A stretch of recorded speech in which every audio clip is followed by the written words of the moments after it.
लेकिन आज वो किसी और का हो चुका था। ध्रुव ने नजरें चुराकर कमरे की तरफ जाने लगा, मगर नव्या की कांपती आवाज़ पर उसके कदम आगे बढ़ने से पहले ही रुक गए थे। ध्रुव, बस अब तुम उसके करीब नहीं जाओगे। एक बार बहुत है, क्योंकि तुम पर सिर्फ मेरा ही अधिकार है। वह गुस्से और बेबसी से चीखी थी। तुम समझने की कोशिश क्यों नहीं कर रही हो? ये सब मजबूरी में कर रहा हूँ। मैं अपने माँ बाप का इकलौता बेटा हूँ। नव्या, अगर मेरी अपनी औलाद ही ना होगी तो मेरी नस्ल आगे कैसे चलेगी? मैं तुमसे मोहब्बत नहीं करता, लेकिन फिर भी मैं ये सब कुछ तुम्हारे लिए ही तो कर रहा हूँ, ताकि हमारे आने वाले जो कल हैं सुकून में बीते। नव्या की आंखों से आंसू टपकने लगे। वह भारी शब्दों में बोली, जब वह लड़की माँ बन जाएगी तब तुम उससे बच्चा लेकर उसे डिवोर्स दे दोगे ना, और मुझसे शादी कर लोगे ना? वह उंगलियां चटकाने लगी। उसकी भीगी आंखों और कांपती आवाज़ के बावजूद ध्रुव ने कोई जवाब न दिया। वह चुप से एक तरफ होता सीढ़ियाँ चढ़ने लगा। पीछे से नव्या चीख उठी थी, ध्रुव, मेरी बात का जवाब दो। तुम मुझे यूं नज़रअंदाज नहीं कर सकते। मगर वह अपनी रफ्तार तेज करता सीधा कमरे में आया और बिस्तर पर गिरते ही आंखें मूंद ली। वह थोड़ा सा आराम करना चाहता था। वह पूरी रात नहीं सो सका था। वह सावर के नीचे खड़ा था। पानी के धारे उसके चेहरे पर गिरती जा रही थी।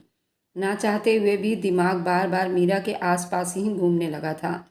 जैसे ही उसने आंखें मूंदी, मीरा की आंखें और सिसकियां उसके कानों में गूंज उठी। वह पल एक साया की तरह उसके दिल और दिमाग पर छाया हुआ था। पानी की बूंदें उसके चेहरे से बह रही थी, मगर असल दर्द तो उसके आंखों में था।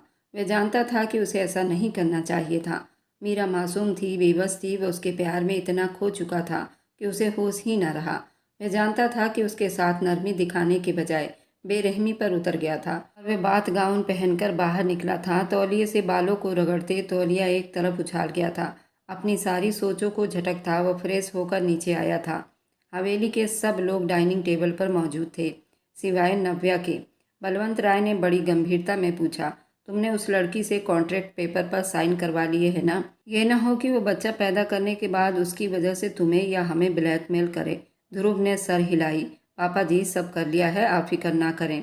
मैं फार्म हाउस पर भी सारे नौकरों को समझा दिया है कि वह उसका ख्याल रखें।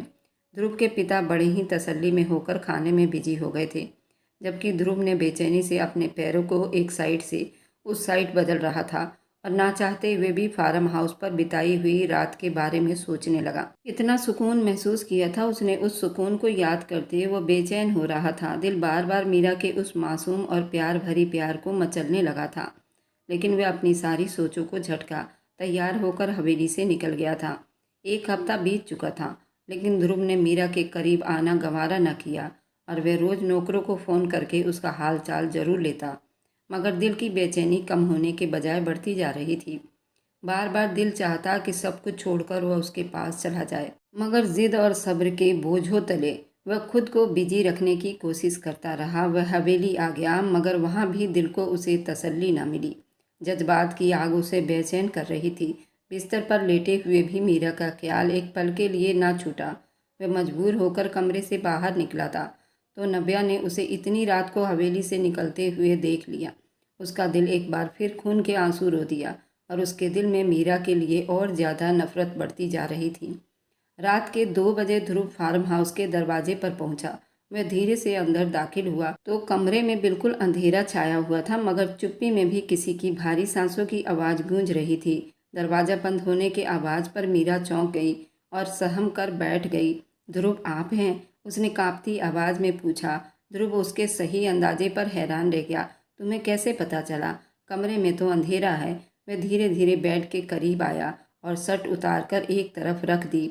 जी, आपकी बॉडी के परफ्यूम से पहचान गई हूँ, धीरे से बोली। फिर झुकते हुए बोली, मैं कमीज उतार चुकी हूँ, आप आ जाइए बेड पर, मैं तैयार हूँ। उसके शब्दों की कपकपाहट ध्रुव से छुपी ना रह सकी। वह रुक सा गया और नरम शब्दों में बोला, नहीं, तुम मेरी कमर दबा दो, हवेली से आते आते थक गया हूँ। बदन रिलैक्स होगा तो ही तुम्हारे पास आऊँगा। एक हफ्ते से जो बेचैनी उसके जिस्म में समाई थी, अब उस बेचैनी का नामो निशान तक नहीं था। जी, मैं दबा देती हूँ, धीरे से बोली और झिझकते हुए ऊपर बैठकर उसकी कमर दबाने लगी। काफ़ी देर तक वह यूं ही उसकी कमर दबाती रही। ध्रुव ने पलटकर सीधा होना चाहा तो मीरा लुढ़क कर बेधड़क उसके ऊपर जा गिरी थी। वह पल दोनों के लिए अजीब सा था। सांसों की तेज धड़कनों से एक दूसरे के जिस्म आपस में रगड़ खाने लगी।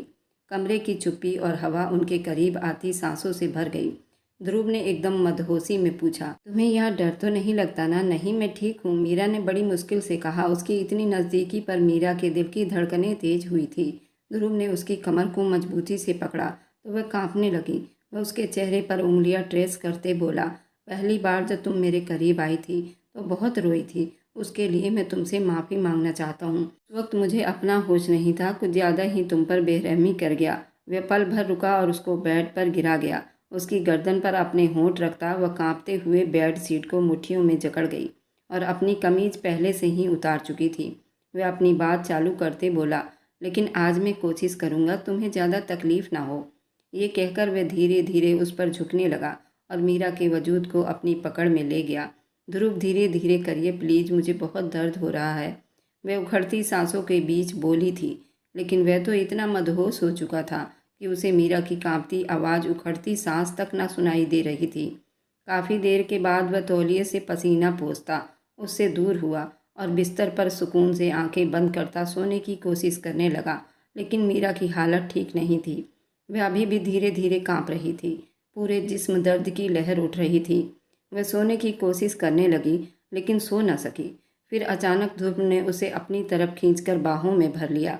वह भी सुकून महसूस करती उसके सीने में मुंह छुपा गई। क्या हुआ, क्यों रो रही हो? मुझे थोड़ा दर्द हो रहा है। एक ही सांस में इतने सारे सवाल कर गई। जी, थोड़ा सा दर्द हो रहा है। उसकी नाक की टिप को चूमता पीछे हुआ और वह उसके प्यार पर ध्रुव के सीने में ही छुपने लगी और मीरा की इस हरकत पर ध्रुव के होंठों पर मुस्कुराहट पड़े और फिर वह सुकून से आंखें मूंद गया। सुबह की मध्यम किरणें खिड़की से छनछन कर अंदर आ रही थी। ध्रुव जैसे ही जागा तो आंखें मसलने लगा। आज वह बहुत ज़्यादा सो गया था। ज़्यादातर 8 बजे उठ जाता था। आज दोपहर के 12 बज रहे थे। से ही नज़र साथ सोए हुए उस हुस्न के जिस्म पर पड़ी तो दिल तेजी से धड़कने लगा। उस पल वह हैरान रह गया कि कोई क्या इतना खूबसूरत भी हो सकता है क्या? न जाने कितने पल उसका दिल ना धड़क सका। लंबे घने और काले रेशम जैसे बाल उसके कमर से नीचे तक बिखरे हुए थे, जिसमें रोशनी पड़ते चमक और ज़्यादा बढ़ रही थी। वो बड़ी तसल्ली और सुकून की नींद में उसके बाजू पर सर रखे सो रही थी। ध्रुव के हिलने पर वह जरा सी कसमसाई तो उसने नरमी से उसका सर तकिए पर रखा और खुद टकटकी बांधकर उसके पूरे बदन को देखने लगा। गुलाब से नाजुक होती वह दूध जैसी रंगत वाली छोटी सी नुकीली नाक, जहाँ एक छोटी सी सफ़ेद लौंग चमक रही थी, और नाजुक सी हूर की परी जो उस वक्त ध्रुव की शर्ट में छुपी हुई थी। माथे पर हल्के हल्के पसीने की कतरे उसे और भी अलग बना रहे थे। पूरी तौर पर उसके रंग में रंगी हुई लग रही थी। ध्रुव को ऐसा लगा जैसे ये लड़की उसकी ज़िंदगी का सबसे खूबसूरत तोहफा है। अब वह ज़िंदगी भर उससे दूर नहीं जा सकेगा। मोहब्बत ने पहली ही नज़र में उसके दिल पर मोहर लगा दी थी। वह बहुत ही प्यार से उसके होंठों पर झुकता, हल्के से उसके होंठों पर होंठ रख गया। उसके होंठ मुस्कुराहट में ढीले पड़ गए। वह बेड से उठ गया था और फ्रेश होने के लिए वॉशरूम चला गया। खटके की आवाज़ पर मीरा ने हल्की सी आंखें खोली तो सामने ध्रुव पैंट पहने और बनियान लिए खड़ा बालों में कंघी कर रहा था। ध्रुव को देखकर घबराहट की शिकार होने लगी। वह जल्दी से उठी तो दर्द की एक लहर से चकरा कर रह गई। वह खुद को संभालती जल्दी से दोबारा कंबल में खुद को छुपाने लगी, जो सिर्फ ध्रुव के शर्ट पहने हुए थी।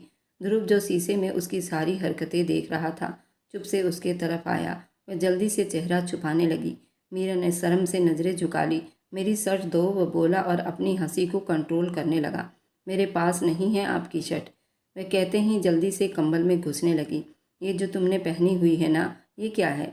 बताओ, चलो जल्दी दो। मैं अपने साथ कोई कपड़ा नहीं लाया, मुझे बाहर जाना है, मैं ऐसे नहीं जा सकता। वह पैंट के जेब में हाथ डाले बड़े मज़े से बोला तो वह रोती हुई शक्ल बनाकर, मैंने नीचे कुछ भी नहीं पहना हुआ, आप प्लीज़ मुझे मेरे कपड़े दे दें और थोड़ी देर के लिए प्लीज़ बाहर चले जाइए, मैं अभी उतार कर दे देती हूँ। वह उसकी हालत को समझ रहा था। ये क्या बात हुई? पति हूँ मैं तुम्हारा, 2 बार मैं तुम्हारे पास आ चुका हूँ। अब तक तो तुम्हारी शर्म उतर जानी चाहिए थी। तुम अभी भी शर्मा रही हो? बराबर निगाहें उस पर जमाए हुए था। वह शर्म से कंबल से निकलने का नाम ही नहीं ले रही थी। लाइट बंद होती तो इतनी घबराहट नहीं होती। प्लीज़ तुम मेरे साथ ऐसा ना करो।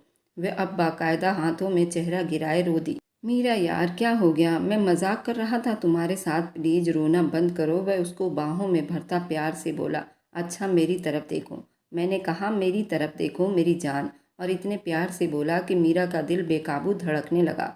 वह उसके चेहरे की तरफ देखने लगी तो जैसे उसकी आंखों में घुस सी गई। ध्रुव ने बड़े प्यार से उसके गाल पर अपने होंठ रखता वह जान से कांप उठी।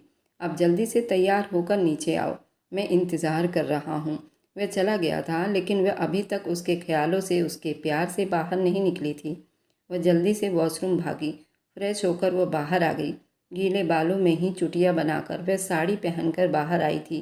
वह किचन में खड़ा शर्ट लेस ही नाश्ता बना रहा था। ये लीजिए आपकी शर्ट। वह उसके तरफ शर्ट बढ़ाकर बोली तो वह मुस्कुराता हुआ उससे लेकर पहनने लगा। नीचे के 3-4 बटन बंद करता वह वापस काम में बिजी हो गया था। थोड़ी देर के बाद उसके सामने ऑमलेट, ब्रेड और एक पराठा रखा। फिर कपों में चाय डालकर वह कुर्सी पर बैठ गया। अभी भी उंगलियां चटका ही रही थी। मीरा खाना खा वह घूंघट किए हुए ही खाना खाने लगी। ध्रुव को उसका ये अंदाज़ा बहुत बुरा लगा। मीरा, तुम चेहरे से घूंघट हटाकर खा सकती हो। कल रात मैं तुम्हारे अंग अंग को देख चुका हूँ। अब चेहरा छुपाने का क्या फ़ायदा। और मैं तुम्हारा पति हूँ, मुझसे कैसा शर्माना। मैंने सब नौकरों को आज के दिन छुट्टी दे दी है। तुम्हें घबराने की कोई ज़रूरत नहीं। फार्म हाउस पर कोई भी नहीं है। वह सर हाँ में हिलाती चेहरे से अपना घूंघट उठा गई और खाने में बिजी हो गई। हल्की हल्की बातों से वह उसके झिझक ख़त्म कर चुका था। अब वो बिना घबराए जवाब दे रही थी। एक खूबसूरत और भरपूर दिन बिताकर वह उस फार्म हाउस को छोड़कर हवेली वापस आ गया था, जहां बलवंत राय और नव्या की शिकायतों पर उसकी क्लास लगाए बैठे थी। तुम रोज़ फार्म हाउस क्या करने जाते हो ध्रुव? कहीं उस लड़की से दिल तो नहीं लगा लिया? बलवंत राय बोले तो वह नज़रें चुराने लगा। ये आप कैसी बातें कर रहे हैं? जब से शादी हुई है मैं उसके नज़दीक सिर्फ एक बार गया हूँ। कल रात भी मेरी बहुत इम्पोर्टेंट फ़ाइल वहाँ रह गई थी। मुझे उस फाइल पर काम करना था, इसलिए गया था। मैं वहाँ उसके नज़दीक तक नहीं गया। दूसरे कमरे में बैठकर काम करता रहा। थोड़ी देर सो गया, फ्रेश हुआ और आ गया। मैंने मीरा की शक्ल भी नहीं देखी। वह लड़की हर वक्त घूंघट में रहती है। अब अगर विश्वास हो गया हो तो मैं जाऊं। वह नव्या की तरफ पलटा, दांत पर दांत जमाए बोला। तो नव्या भी गुस्से में थी और कहने लगी, अंकल जी, मुझे पूरा विश्वास है ये झूठ बोल रहा है। कल रात ये 1 बजे इस हवेली से चला गया था। और गुस्से से चीखी, नव्या तुम्हें समझ क्यों नहीं आती? मुझे उस लड़की के करीब जाने का कोई शौक नहीं, मजबूरी में गया था। अब अगर तुमने मुझे इस तरह बदतमीजी से बात की तो नव्या, मैं कसम खाता हूँ तुमसे कभी शादी नहीं करूँगा। मैं तुम्हारी बदतमीजी बर्दाश्त कर जाता हूँ। इसका मतलब ये नहीं है कि तुम कुछ भी बोलो। वह भी गुस्से से बोला।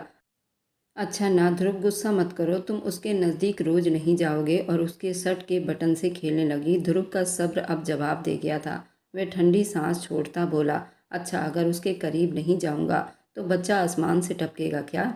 नव्या, तुम्हारे अंदर अकल है या नहीं? इस तरह तो वह पूरी ज़िंदगी फार्म हाउस में ही बैठी रहेगी। तो फिर तो हमारी शादी हो गई। उसके नज़दीक जाऊंगा तो ही हमारा बच्चा होगा ना। तुम्हें ये कड़वा घूंट पीना ही होगा, वरना इस तरह रोज़ मेरी शिकायतें मेरे पिता के सामने करती रहोगी तो अपने लिए कोई और लड़का ढूंढ लो।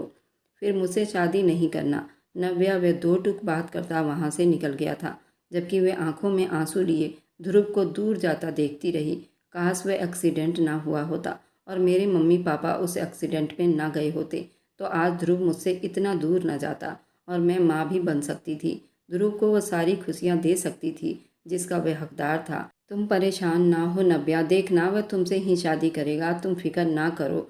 बोले, थोड़ा सब्र करो, ये सब तुम्हारे लिए ही तो कर रहा है। बलवंत राय ने उसे समझाया तो वह हाँ में सिर हिलाती चुप हो गई।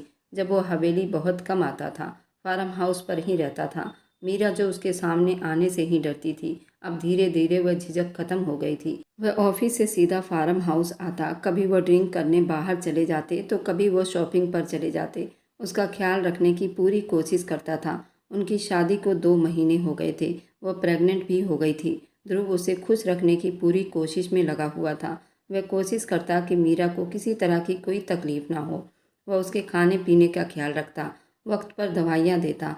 वह चाहता कि ये कुछ महीने मीरा के साथ वह अपनी पूरी ज़िंदगी जी ले। उसके बाद उनकी शादी खत्म हो जाती। जबकि मीरा इस चीज़ को घंटों बैठकर सोचती थी, यहाँ से जाने के बाद न जाने उसकी ज़िंदगी कैसी हो जाएगी। 80 लाख में वह खुद को कॉन्ट्रैक्ट मैरिज के नाम पर बेच चुकी थी।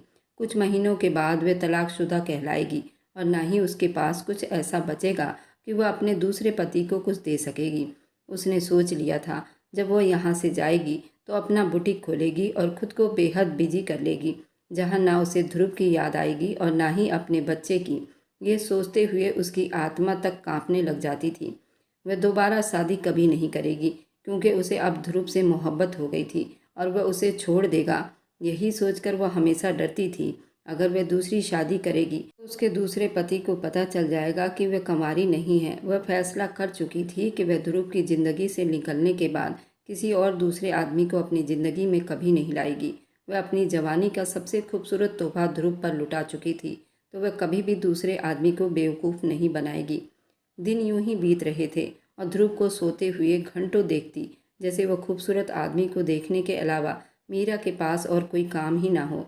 वह जी भर कर ध्रुव को देखती थी, जैसे उसके एक एक नक्श को दिल में बसा लेना चाहती हो। क्या पता फिर उसे ये चेहरा दोबारा देखना किस्मत में ना हो और कभी उसके दिल में ममता जाग उठती। अपने पेट में पलते बच्चे के बारे में सोचकर वह घंटों रोती, मुझे माफ़ कर देना मेरे बच्चे, अपनी माँ को माफ़ कर देना, मैं मजबूर थी। उन्हीं सोचों में कब 9 महीने बीत गए उसे पता ही नहीं चला था। 9 महीने बीतने के बाद मीरा को अस्पताल ले जाया गया था। दर्द बहुत ज़्यादा थी और वे तकलीफ़ में तड़प रही थी। पसीने से भीगी हुई थी। ध्रुव उसके साथ हर कदम पर खड़ा था, उसका हाथ पकड़े हिम्मत देता रहा। कुछ घंटे की परेशानी के बाद आखिरकार मीरा ने एक सेहतमंद बेटे को जन्म दिया था।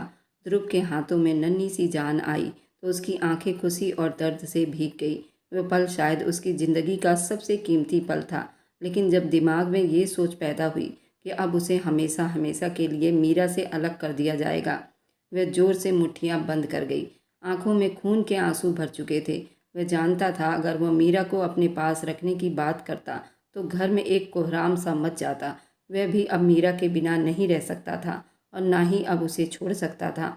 अभी वह इस बारे में कुछ सोचता, नौकरों के जरिए बलवंत राय तक ये खबर पहुंच चुकी थी कि मीरा मां बन गई है, तो पूरा परिवार अस्पताल में पहुंचा था। बड़े हॉल में कदमों की छाप और चेहरों की गंभीरता ने मीरा का दिल दहला दिया था। वह कमज़ोर जिस्म के साथ बिस्तर पर लेटी थी और ध्रुव को देख रही थी, जिसके चेहरे पर तकलीफ के साफ असर दिखाई दे रहे थे, जिसे वह छुपाने की नाकाम कोशिश कर रहा था। बलवंत राय ने आगे बढ़कर बच्चे को उठा लिया और कहा, ये बच्चा हमारा है, इसे हवेली में लेकर जाएंगे। ये रस्म है हमारे परिवार की और यही फैसला है। तुमने कॉन्ट्रैक्ट मैरिज पर साइन किए थे, तुम्हारा इस बच्चे से कोई संबंध नहीं होगा।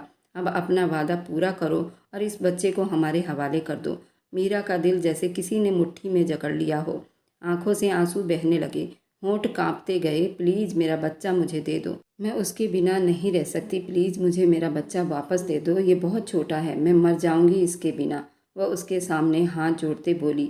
वह लड़की जो हर वक्त घूंघट में रहती थी, अब वही बिना दुपट्टे के खुले बालों में खड़ी बलवंत राय से अपने बच्चे की भीख मांग रही थी। ध्रुव प्लीज़ मुझे मेरा बच्चा दे दो, आप उनसे कहो ना कि मुझे मेरा बच्चा वापस दे दे। अभी वो बहुत छोटा है, मैं नहीं रह सकती उसके बिना। तुम अपनी मंगेतर से भी शादी कर लो, मुझे कोई एतराज़ नहीं है।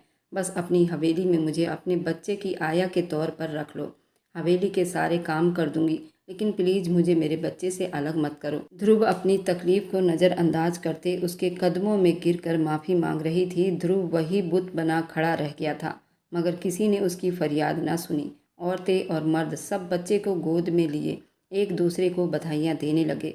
फिर रस्म और रिवाज के नाम पर वह नन्ही सी जान को मीरा के गोद से अलग कर गए, हवेली ले गए और वहीं मीरा की आत्मा को भी अपने साथ ले गए थे। वह कमज़ोर आवाज़ में बार बार दोहराती रही, मेरा बच्चा ध्रुव, मेरा बच्चा मुझे वापस दे दो। लेकिन जवाब में सिर्फ दरवाज़ा बंद होने की आवाज़ आई।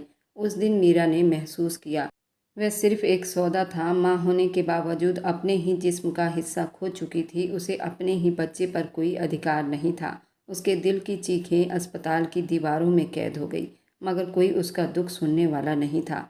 ध्रुव उसे फार्म हाउस लाया था ताकि वह खुद को संभाल सके। मीरा, थोड़ा सा सब्र रखो, सब कुछ ठीक हो जाएगा। मैं पूरी कोशिश करूँगा, घर वालों से बात करूँगा, तुम फिक्र ना करो। मैं वापस हवेली जा रहा हूँ, तुम रेस्ट करो। लेकिन मीरा गुमसुम बैठी रही, ठंडी सांस छोड़ता गाड़ी में बैठता। वह थोड़ी देर के लिए हवेली जाना चाहता था ताकि वह किसी तरह अपने घर वालों को मनाकर बच्चे को वापस ले आए। वह मीरा को इस हालत में नहीं देख सकता था। यही सोचकर वह हवेली वापस आया था। पापा प्लीज़ आप लोग समझने की कोशिश करें, मेरा बच्चा अभी बहुत छोटा है, उसे अपनी माँ की ज़रूरत है। आप कहेंगे तो मैं मीरा से मिलने नहीं जाऊंगा, नव्या से भी शादी कर लूँगा। प्लीज़। अभी वह उससे बात कर ही रहा था कि उसे फार्म हाउस से फ़ोन आया। उसे पता चला कि मीरा फार्म हाउस से चली गई है। ये सुनकर उसके कदमों तले से ज़मीन निकल गई थी। वह वापस फार्म हाउस आया था। खाली कमरा देखकर ध्रुव का दिल जैसे धड़कना ही भूल गया था। वह मीरा के घर आया था, लेकिन घर में ताला लगा देखकर वह बहुत परेशान हुआ था। आसपास के लोगों से पता चला कि वह 1 महीने पहले ही घर छोड़कर जा चुके हैं। वह 1 महीने पहले ही मीरा के अकाउंट में उसके तय किए गए पैसे को भी डाल चुका था। उसे अंदाज़ा नहीं था कि इतनी जल्दी वह घर छोड़ देगी, लेकिन वह नहीं जानता था जिस दिन ध्रुव ने अकाउंट में पैसे भेजे थे, उसके अगले दिन ही वह उस घर को बेचकर कहीं और शिफ्ट हो चुके थे। वह लवी के घर भी गया था, लेकिन हैरानी की बात यह थी कि वह उसके कॉन्ट्रैक्ट मैरिज के बारे में कुछ भी नहीं जानती थी, और दूसरा ये भी नहीं जानती थी कि वे लोग कहाँ गए। इन सब के बाद भी वह टूट चुका था। खुद को कसूरवार ठहराता वह एक लड़की की ज़िंदगी बर्बाद कर चुका था, बल्कि एक बच्चे को उसकी माँ से भी अलग कर चुका था। अब किसी लड़की को भी अपनी ज़िंदगी में शामिल नहीं करना चाहता था। वह नव्या से भी शादी करने से मना कर चुका था। शुरू में उसके पापा और उसके मम्मी इस बात को लेकर बहुत गुस्सा रहे। कैसे वह नव्या से शादी करता जब वह उससे मोहब्बत ही नहीं करता था, और शादी करके वह नव्या की ज़िंदगी बर्बाद नहीं करना चाहता था। फिर बाद में बलवंत राय ने नव्या की शादी अपने कॉलेज के दोस्त के बेटे से करवा दी थी, जो उसे बहुत चाहता था। नव्या की उस कमजोरी को भी स्वीकार कर चुका था। वह कभी माँ नहीं बन सकती।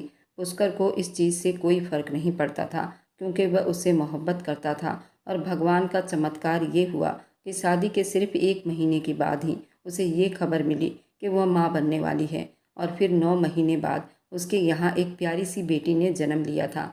वह अपनी ज़िंदगी से बहुत खुश थी। वह अपने भगवान का धन्यवाद करते नहीं थक रही थी। उसे औलाद जैसी खुशी उसके किस्मत में लिखी थी, और उसे इतनी प्यारी सी लक्ष्मी दी थी। ध्रुव अपने बच्चे को खुद ही संभाल रहा था। दिन के वक्त वह नव्या के पास होता, और शाम को वह ऑफिस से फ्री होकर अपने बच्चे को नव्या से ले लेता। नव्या दोनों बच्चों को संभाल लेती थी। जब से मीरा ध्रुव के ज़िंदगी से गई थी, वह तो हंसना ही भूल गया था। आज वे दोनों अपने अपने बच्चों की शॉपिंग के लिए एक मॉल में बैठे हुए थे, जहां बच्चों के कपड़ों की बहुत अच्छी अच्छी वैरायटी मिलती थी। नव्या, ये देखो ये कैसा है, वह नव्या से पूछ रहा था। नहीं, कलर अजीब सा है, मुझे बिल्कुल भी पसंद नहीं आया। ये देखो ये कैसा है। ध्रुव ने हाँ में सिर हिला दिया। वह ढेर सारी शॉपिंग करके घर की तरफ चल पड़े थे कि रास्ते में ही गाड़ी खराब हो गई। ध्रुव, क्या हुआ? नव्या, गाड़ी गर्म हो गई है, पानी डालना पड़ेगा। तुम यहाँ बैठो, मैं यहाँ सामने वाले घर से पानी लेकर आता हूँ। वह सिर हिलाते बच्चे की तरफ ध्यान देती। ध्रुव ने ठंडी सांस छोड़ी और सामने वाले घर का दरवाज़ा बजाया था। कौन है? अंदर से एक बूढ़ी औरत की आवाज़ आई। जी आंटी, मुझे थोड़ा सा पानी मिल जाएगा? मेरी गाड़ी गर्म हो गई है। वह ये सब कहकर बिल्कुल चुप हो गया था। अच्छा बेटा, 2 मिनट दे दो, मैं देती हूँ। जैसे ही दरवाज़ा खुला वह दंग रह गया था। आप? वह शीतला देवी के हाथ से पानी का जग जमीन पर गिरा था। नव्या भी दोनों बच्चों को लेकर गाड़ी से बाहर निकल आई थी। मीरा कहाँ है आंटी? मुझे उससे बात करनी है, वह बड़ी गंभीरता से पूछा। जब कोई जवाब नहीं आया तो वह गुस्से से दरवाज़ा खोलता अंदर दाखिल हो गया था। शीतला देवी उसे रोकती रही, लेकिन वह रास्ते में आई हर चीज़ को ठोकर मारता चला गया। मम्मी, इतना शोर क्यों है? कौन आया है? सामने से आते ध्रुव को देखकर वह दंग रह गई। इतनी मुश्किल से तो वह जिंदगी की तरफ लौट आई थी। अब फिर ध्रुव उसकी जिंदगी में वापस आ गया था। वह गंभीरता से उसके चेहरे पर नज़र गाड़े खड़ा था। ध्रुव, प्लीज़ गुस्सा ना करो, 2 साल के बाद मिली है तुम्हें, तसल्ली से बैठकर उससे बात करो। नव्या ने उसे समझाना चाहा। कैसे आराम से बात करूं नव्या? ये लड़की मुझे अपनी मोहब्बत में कैद करके बिना बताए फार्म हाउस से चली गई थी, और तुम कह रही हो आराम से बात करूं? 2 साल नव्या, 2 साल कहाँ कहाँ नहीं ढूंढा मैंने इसे। मैं ही पागल था नव्या, जो इस लड़की से प्यार कर बैठा था। वह अपना होंठ भींच गया, और सामने खड़ी लड़की जो कहर भरी आंखों में आग लिए खड़ी थी, वह यही समझ रही थी ध्रुव उसे हमदर्दी के लिए ये सब बातें कर रहा है। उस वक्त वह इतनी डिस्टर्ब थी कि उसे ये समझ नहीं आ रहा था। और तुम्हें क्या मुझ पर विश्वास नहीं था? जब मैंने तुम्हें कहा था थोड़ा हिम्मत से काम लो और थोड़ा इंतज़ार करो, मैं सब कुछ ठीक कर दूंगा, तुमने मेरा विश्वास क्यों नहीं किया? बताओ मुझे। वह गुस्से से चीखा। वह डर गई थी। ध्रुव, मेरा बच्चा कहाँ है? भगवान के लिए मुझे बता दो, मेरा बच्चा कहाँ है? मैं अपने बच्चे के लिए पल पल तड़प रही हूँ। ध्रुव, मुझे माफ़ कर दो, उस वक्त हालात ही ऐसे थे। मुझे लगा तुम अपने घर वालों का ही साथ दोगे, तुम मुझे डिवोर्स दे दोगे, इसलिए बिना सोचे समझे तुम्हें छोड़कर आ गई हूँ। मुझे माफ़ कर दो। वह उसके कदमों में बैठ गई थी। ध्रुव ने उसे उठाकर सीने से लगाया था। मम्मा पापा, पीयूष की आवाज़ पर उसे दूर हुई थी। मेरा बच्चा, मेरा बच्चा, मेरा प्यारा बच्चा। वह बेकाबू अपने बच्चे को चूम रही थी। मैंने तुम्हें कभी डिवोर्स देने का सोचा भी नहीं था। मैंने तो नव्या से भी शादी नहीं की, पूछ लो उससे। मुझे अब और ज़्यादा मत तड़पाओ मीरा, वापस आ जाओ मेरी ज़िंदगी में। मुझे और मेरे बेटे को तुम्हारी बहुत ज़रूरत है।